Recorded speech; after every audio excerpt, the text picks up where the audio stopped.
Voyage au pays où l'austérité fait reculer l'espérance de vie. Au Royaume-Uni, pour la première fois depuis un siècle, l'espérance de vie baisse dans certaines régions. Pauvreté, mode de vie mais aussi coupes budgétaires en sont à l'origine. Paul Edmondson John sourit quand on lui mentionne l'étrange concept développé par quelques médecins pour résumer le problème de leurs patients, shit life syndrome, littéralement le syndrome d'une vie de merde. Oui, j'en ai entendu parler, confirme le directeur de la santé publique de la mairie de Hartlepool, une ville du nord-est de l'Angleterre. C'est vrai, ces gens sont malades parce qu'ils ont une vie de merde, qui va en empirant. Ils n'ont pas d'emploi, pas d'espoir, et trouvent consolation en allant boire des bières, fumer des cigarettes, et ils s'abîment la santé. Hartlepool est la 18e ville la plus pauvre d'Angleterre.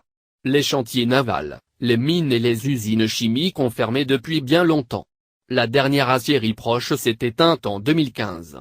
Voilà des générations que la pauvreté et les difficultés sociales sont généralisées.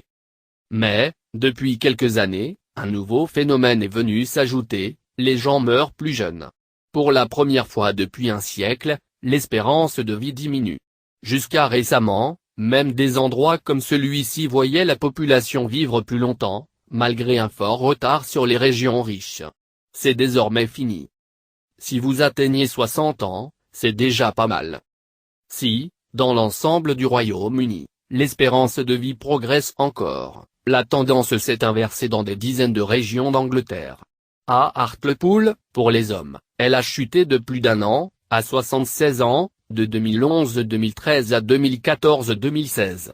Dans les quartiers les plus pauvres, elle n'est que de 71 ans.